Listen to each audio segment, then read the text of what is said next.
Hello, it is Grog Dog Plays Games back with another episode of Minecraft Feed the Beast.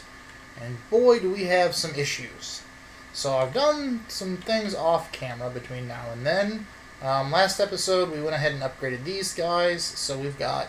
now we have a max of arrows in here, so we've got 45,000 arrows. And if everything is functioning correctly, we should have 45,000 arrows in here. The rest of the arrows are over here, being exported to the storage bus, which they are then being trashed in. Let's see. I guess I should go ahead and do this with all of these.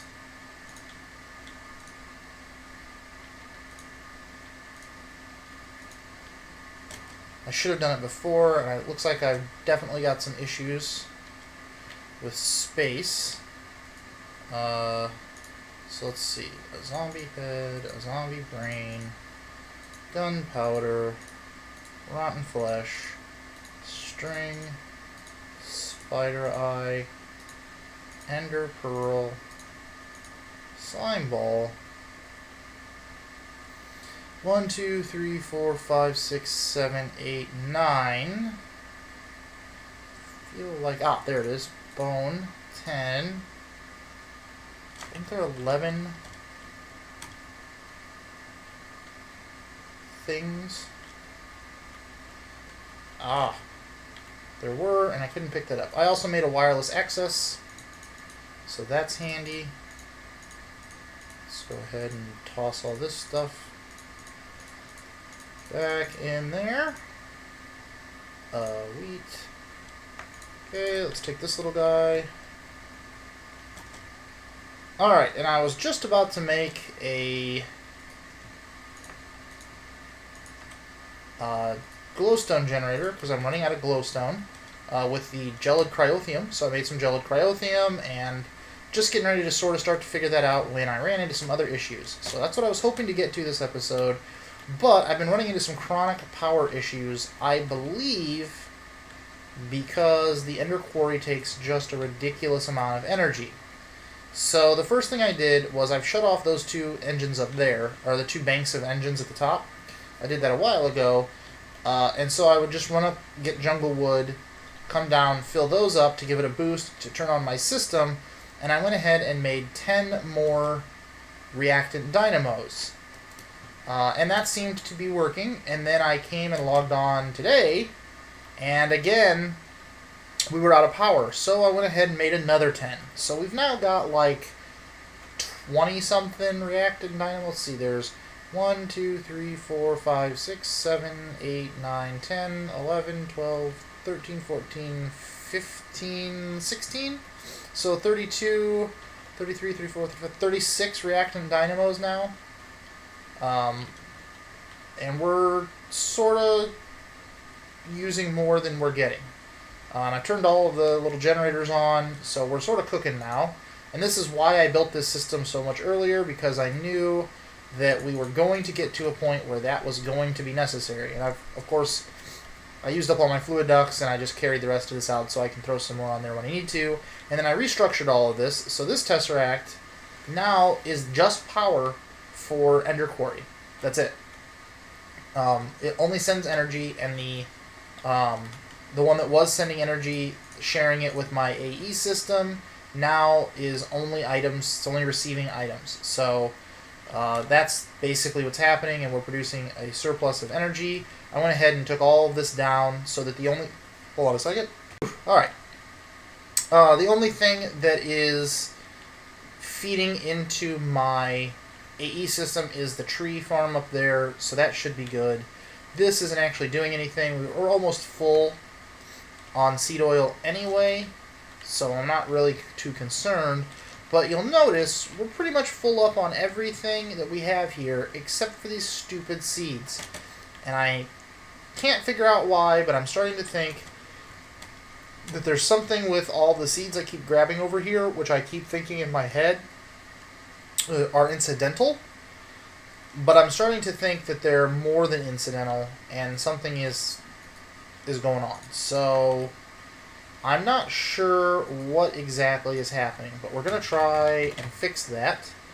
So let me grab some cobble. Let me grab some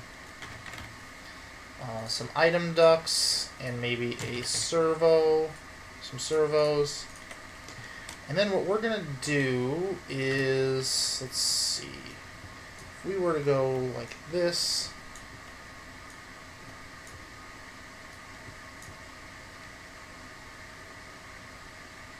and then come down here. There we go. Alright. So if we were to, I guess, 1, 2, 3. So 2, 3. And then that should be, and it is, so let's see, let's do that, and that's an input, out and up, and let's see, let's actually just go ahead and keep it hidden here. That's going to come down. That's not going to work. Let's fly up here. That is going to come down 1. Come on, fly, fly, fly. There we go. Come down 1, come over 1, come down a couple, and then we want to find where that is. So somewhere here-ish.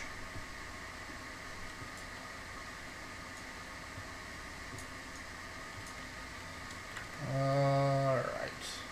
So we'll just snarl this thing back in here. Alright. Easy enough. And there. Now we just need to replace this stuff. There and there. There.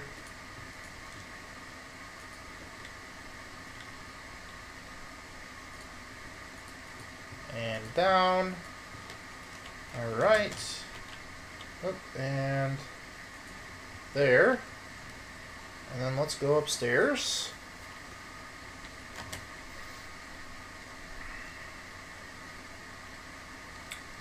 And we will set that out. And then let's put a servo, set the servo to low, and then that'll pump those out. And then send this back, this, that can all go back. Fill this stuff in like so, and then let's come over here.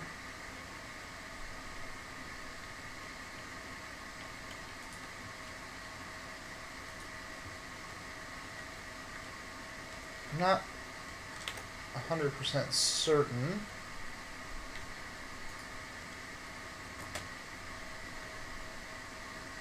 Why it's having so much trouble. Like the barley farm worked just fine, but this one not so much.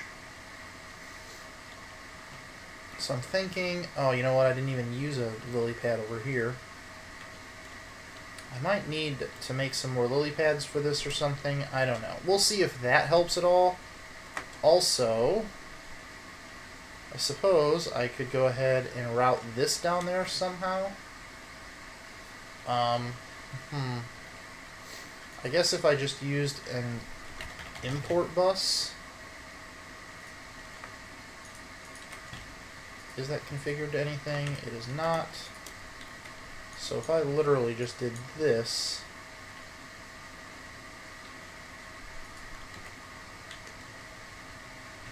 that's going to import them, send them to that other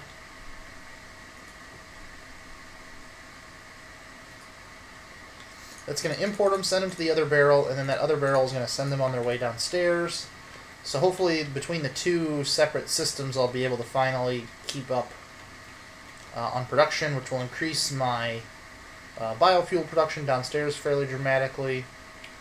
Okay, so we've got that. I upgraded some of these guys because we just were having some issues running out of space, so I went ahead and upgraded some of the ones that were getting close. Cobblestone gem. How is this thing doing over here? Let's see. Oh, we've got some quadruple compressed. Oh, and we've got a blank schematic.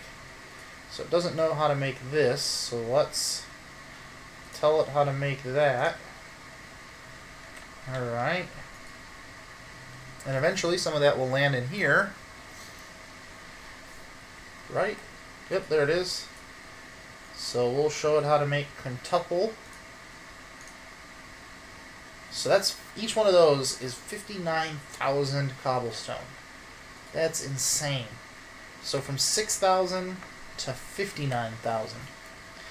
Well, we're getting sort of close. Sort of, kind of. Anyway, these hopefully are... Okay, we're showing a gain. That is good. What I probably also need to do is... I'm going to have to increase my power production over here, probably. The tree farm's not going to keep cutting it forever. In the near future, I'm going to need to make a reactor, I think. That'll probably be sooner rather than later. I also need to make an ME drive.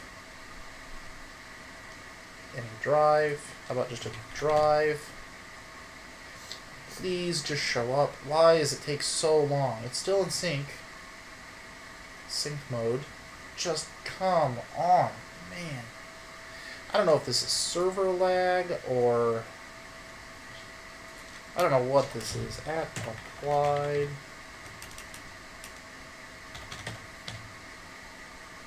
I need an ME drive. What am I missing?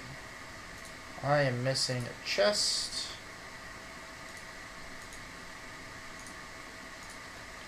And I am missing a basic... So I've got one. Let's go ahead and get like 20.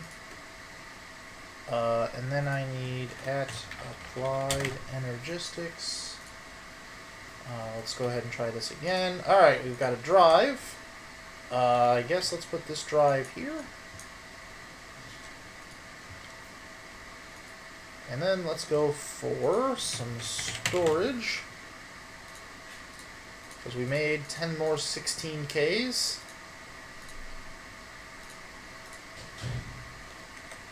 So let's throw those in there. Because when in doubt, don't try and organize, just get more storage. So there we go. We've got a whole nother bank.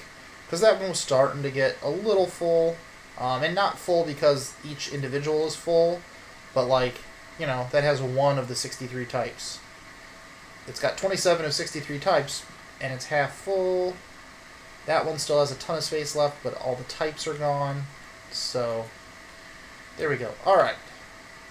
Why do I have storage buses? Must have accidentally grabbed those. Alright, so let me try, and that seems to have... Hopefully that will solve our energy slash storage issues here.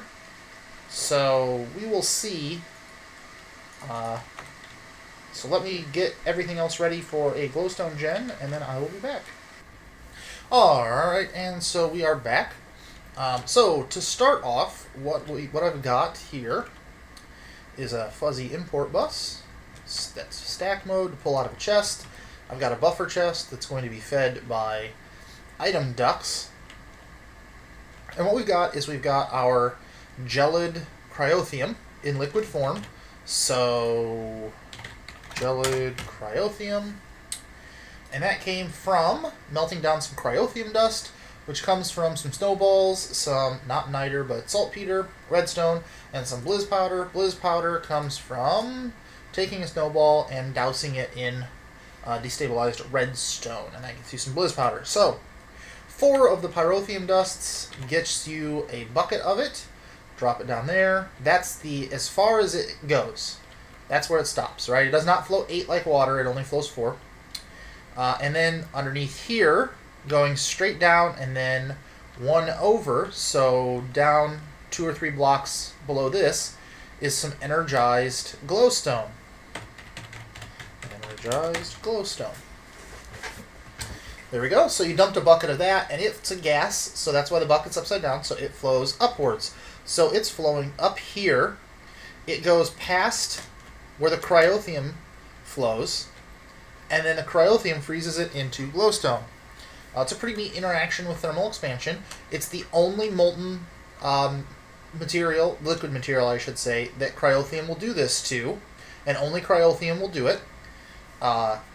Everything else is molten, so like molten redstone or molten gold or molten iron, all of that stuff is too hot, so the cryothium cannot freeze it into a solid again, but the glowstone, being a gas, condenses down into a solid block, or at least I'm assuming that's the theory behind all of it. Now I'm going to break this glowstone block, and you have to make sure that you put down your gelid cryothium and let it flow to the extent, and then 1 block past where it flows is where you have your glowstone come up. Because if you have it come up, like say under this block, then what will happen is the cryothium will freeze it 1 block lower, and you won't be able to reliably harvest it. So I'm going to break this, and you'll see there's the glowstone. It flows up a block, and then freezes into a glowstone block, over and over and over again. So we harvest that with a block breaker. So I've got an open block breaker, and every time it gets a redstone pulse, it's going to break a block. And then it's going to output to this item duct, which will send to the chest, which will get imported.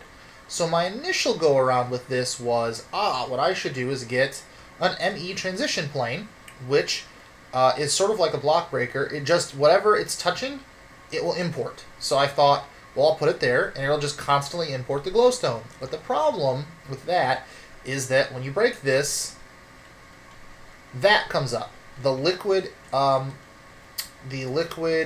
glowstone, or gaseous glowstone, flows up, and the transition plane tries to absorb that. It can't, because it can't absorb liquid, because it's not a fluid transition plane. And so it just makes it disappear, so there's nothing that ever freezes. So it just never really gets anything. So you have to wait for it to solidify. So that means what we really need is, and there's a way to do this where you have a much larger setup, but I don't need 1 billion glowstone. I just need a little glowstone. So I devised a different system that's a little more reasonable and less crazy. Also, all the torches are because, as you saw, the gelid cryothium will make snow appear. It's very cold. Anyway, okay, so what we're going to do is I needed a way to detect when there's a block here, so a block detector, and then send a redstone pulse for the block breaker to do it. But when you break this block, when this glowstone pops up here, that triggers the block update detector. So the problem is it would tell the block breaker to harvest this before this block actually forms. Then this block would form that does not update the detector, and then the block breaker doesn't know to break it because it didn't update. So we needed a delay, and there's only one mod that has a delay, and it's Engineer's Toolbox. Luckily, Engineer's Toolbox has pretty much everything we need. So, to get that going, we just had a couple items that we needed. The first thing is a modular socket. Let's go ahead and look at that. Modular socket. And this isn't too hard to make. A chest, a bucket. The PSU is pretty easy. It's just lead, iron, and gold. Control is just redstone and gold. And the machine chassis is just aluminum and gold. So, pretty easy to make, not a big deal. Oh, I guess you can do it without the gold nuggets, but I have lots of gold nuggets, so no big deal. And then we're going to use a block update sensor. So block update sensor, which is just a blank module and a weighted pressure plate. That's just 2 gold.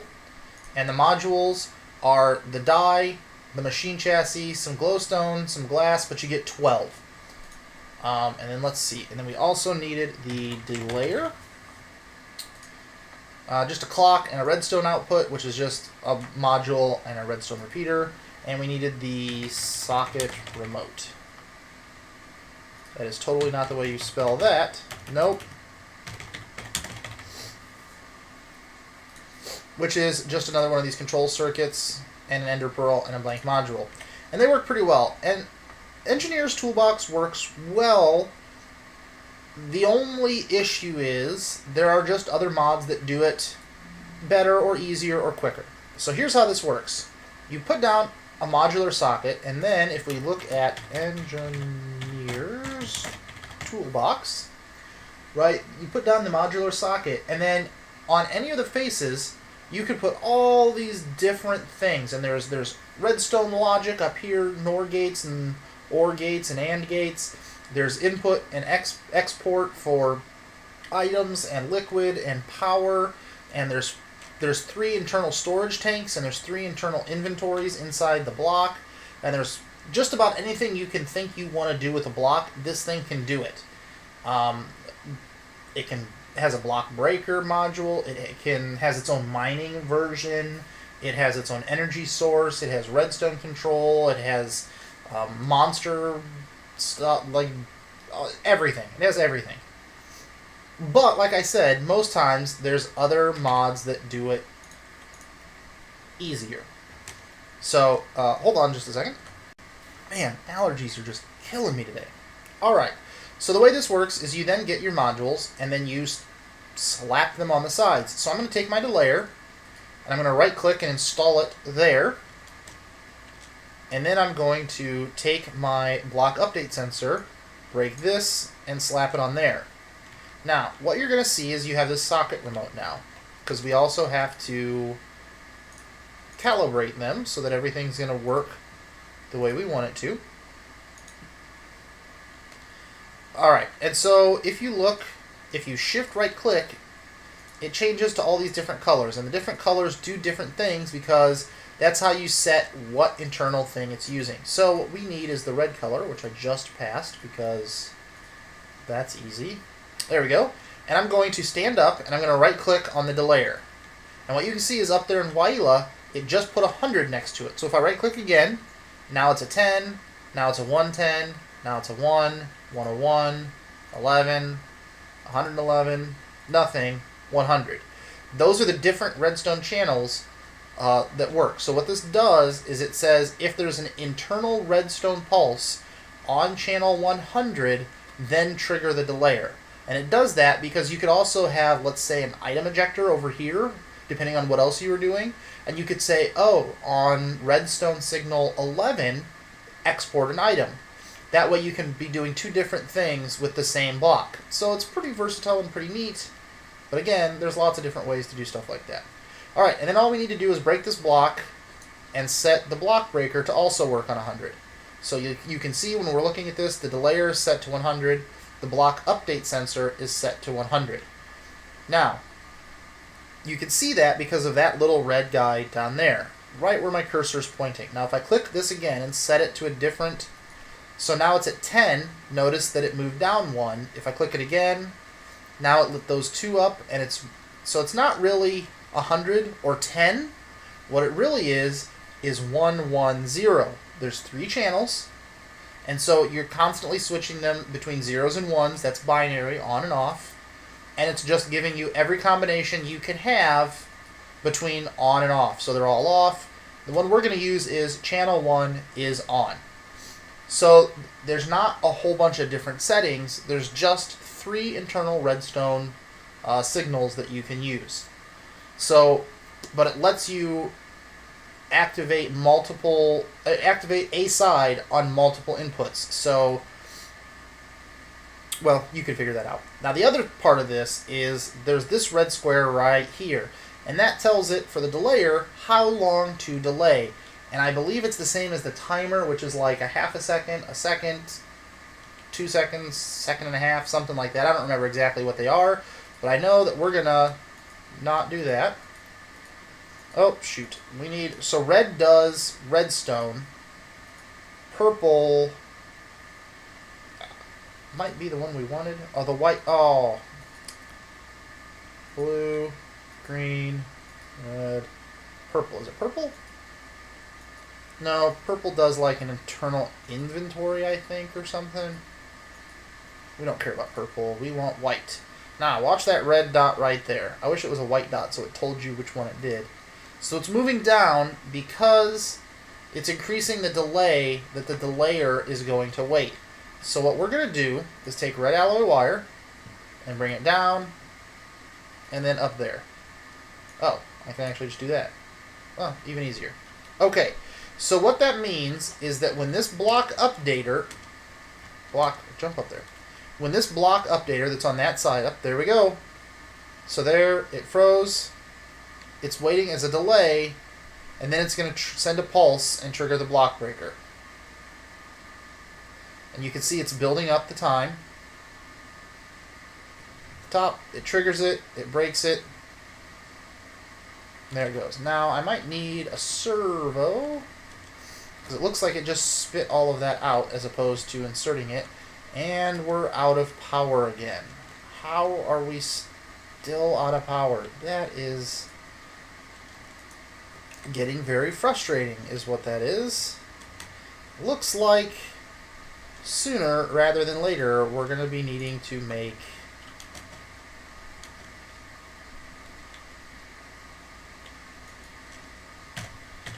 a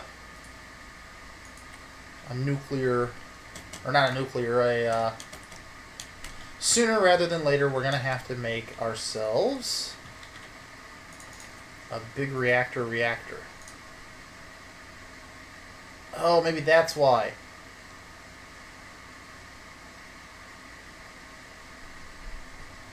Nope. Maybe it does need to have something pull out. Just dump that in there. Pretty sure item ducts can... Nope. Huh. I thought this thing ejected, but it appears to not. Alright. Engineers. I'm not sure if the engineer's toolbox has a vacuum. I think it does. It's a blank, plasma reactor, refinery, turbine, generator, exhaust. I think that just blows gas. Yeah. A vent releases gas from a fan. That's all about the gas. Fracker is gas. Fluid pump. Generator. Husher. Kiln. What does the kiln do? Oh yeah, centrifuge. That might be interesting for another idea I had. Receives item and fluid output from certain machines placed in the second. No. Oh yeah, activator makes it like a player. It's pretty cool. Inventory interface. Display all. No.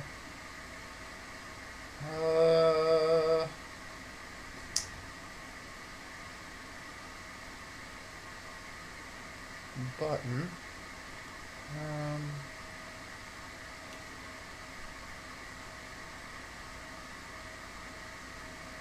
A water intake.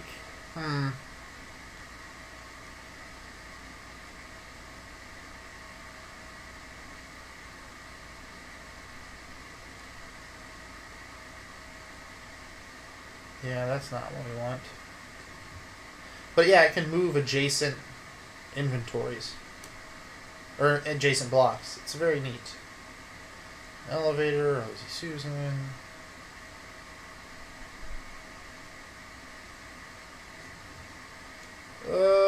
Looks like there maybe isn't a vacuum.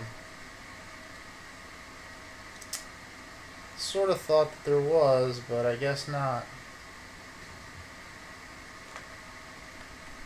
Alright, well that's easy enough. We will just come over here and grab a vacuum hopper.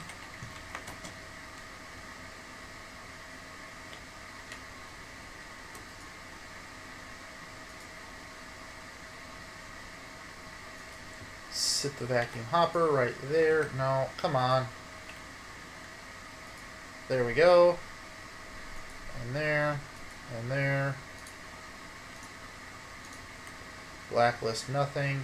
Oh, you know what? I wonder if I did that wrong. Hold on.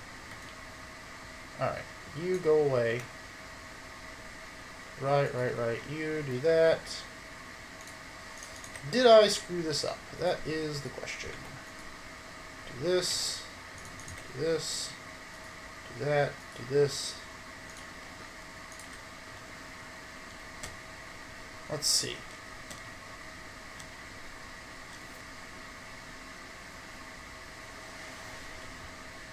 Nope, it's not going to do it. Probably another block breaker would, so maybe I just used the wrong block breaker, but that's okay. It's the one we're using now. Let's see, let's do that, and this. And that should go ahead and take care of our issue. Put all this stuff back. Grab myself some cobble so that I can sort of just do this.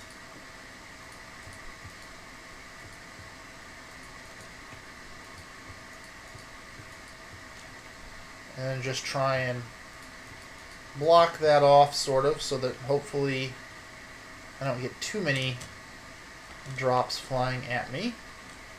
Now, ugh, we're out of power again? Huh. So my current system is certainly not working. Certainly not.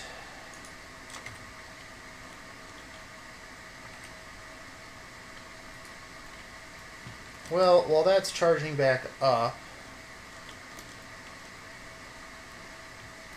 how are we doing on this biofuel? Oh, we're doing pretty good. What if we turn off two of these? And it looks like we got these guys filled up. Okay.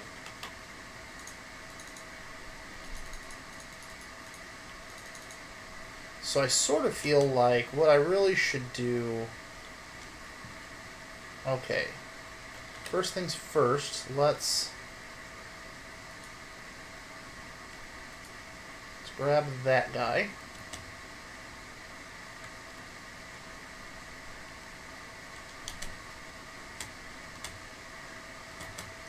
Bring him up here.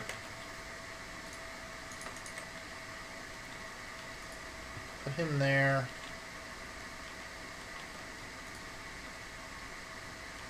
Alright, and there. So that'll start charging that up, and that'll drain that guy, and hopefully power this system back up. Alright, let's throw all this away while we've got access, and do an ender. So let's do 4 of this. Actually, let's do that. And then let's go ahead and get a redstone energy cell. Let's craft 2 of those. So I'm going to get myself some resonant ender cells, and then I will be back. Alright, so we're getting, we've got like 5 stacks of glowstone, so we're doing pretty good. So, yeah, looks like that was successful. I think that's going to do it for this episode. Next episode, I'm thinking it might be time for maybe a big reactor, just because it seems like the power issue... My AE system is very large and power hungry now, so this uses 240 AE per tick, which is the energy for applied energistics. This doesn't have RF in it, but 47 Minecraft joules, 119 EU per tick. That's a lot.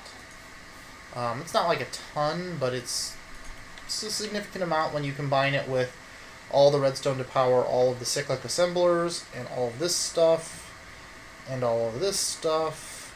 It's not a small amount, so the tree farm isn't cutting it. So my choices are make another tree farm, which is probably not what we're going to do. Have the thing downstairs help to power this again, which I could do, but if I kick on my ender quarry, which I think is currently off... Oh, no, it's still running. Then I bleed off too much power on it, and it runs out. There's not enough surplus. So I'm thinking it might be time to use a big reactor. So we might do that next episode. We'll see. But for now, that's pretty much going to do it. So, yeah. I hope you had fun, because I certainly did, building our glowstone generator. Which is good, because we were pretty much out. But that's going to do it for this episode. Hopefully next time we secure our power problems. Alright, see ya.